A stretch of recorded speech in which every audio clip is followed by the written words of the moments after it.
നിങ്ങളുടെ റിലേഷൻഷിപ്പോ മാരേജോ ഡിവോഴ്സിലേക്കോ ബ്രേക്കപ്പിലോ എത്തുന്നതിൻ്റെ മുന്നേ 3 പ്രോസസ്സിലൂടെ 3 കാര്യങ്ങളിലൂടെ കടന്നു പോകും. This is very important. First എന്ന് പറയുമ്പം ഈ ഡിവോഴ്സ് ആവാൻ പോകുന്ന അല്ലെങ്കിൽ ബ്രേക്കപ്പ് ആവാൻ പോകുന്ന ആൾക്കാരുടെ ഏറ്റവും ഇമ്പോർട്ടൻ്റ് ആയിട്ടുള്ള ഫസ്റ്റ് ലക്ഷണം എന്ന് പറഞ്ഞു കഴിഞ്ഞാൽ അവരുടെ പ്രശ്നത്തെപ്പറ്റി സംസാരിച്ച് തുടങ്ങുമ്പോൾ തന്നെ ഭയങ്കര നെഗറ്റിവിറ്റിയാണ്. നെഗറ്റിവിറ്റി കൊണ്ടാണ് അത് സ്റ്റാർട്ട് ചെയ്യുന്നത്. നിൻ്റെ കുഴപ്പമാണ്, അവൻ്റെ കുഴപ്പമാണ്, നിങ്ങളത് ചെയ്തില്ല, ഇത് ചെയ്തില്ല. So they accuse each other. The first സൈനാണ് ഇങ്ങനെ ഒരാളിങ്ങനെ നെഗറ്റീവായിട്ട് സംസാരിച്ചൊരു അങ്ങോട്ടും ഇങ്ങോട്ടും അക്യൂസ് ചെയ്യുമ്പോൾ അതിലൊരാൾ എന്ത് ചെയ്യും, ഭയങ്കര സ്റ്റോൺ വാളിംഗ് എന്ന് പറയും. അയാളൊന്നും മിണ്ടാതെ ഇങ്ങനെ മാറിയേക്കും. ഒരുപാട് ഇമോഷൻസൊക്കെ ഇങ്ങനെ എല്ലാം ഉണ്ടാവും. അപ്പം അതൊക്കെ ഇങ്ങനെ തലച്ചോറിൽ ഫ്ലഡ് ചെയ്യുന്നുണ്ടാവും, ഒന്നും മിണ്ടില്ല.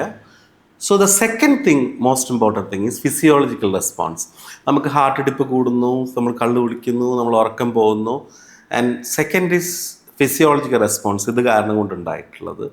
മൂന്നാമത്തെ ഏറ്റവും ഇമ്പോർട്ടൻ്റ് ആയിട്ടുള്ളൊരു കാര്യം, ഈ ഒരു പ്രശ്നം പരിഹരിക്കാൻ വേണ്ടിയിട്ട് നമ്മൾ ചെയ്യുന്ന എല്ലാ കാര്യങ്ങളും ഫെയിലിയർ ആവുന്നു. ആൻഡ് ഇത് നമ്മളെ റിലേഷൻഷിപ്പിനെ പറ്റിയിട്ടുള്ള ഒരുപാട് ബാഡ് മെമ്മറീസ് രണ്ടാളിലും ഉണ്ടാക്കുന്നു. So the negativity, physiological response and bad memories, നിരന്തരമായിട്ട് ചെയ്യാൻ നോക്കിയിട്ട് നടക്കാൻ പറ്റാത്ത കാര്യം, ഈ 3 കാര്യങ്ങളാണ് പലപ്പോഴും ഒരു ഡിവോഴ്സിലേക്കോ ബ്രേക്കപ്പിലേക്കോ എത്തുന്നതിൻ്റെ മുന്നേ നമുക്ക് യൂണിവേഴ്സലി ഒബ്സർവ് ചെയ്യാൻ പറ്റിയിട്ടുള്ള 3 കാര്യങ്ങൾ.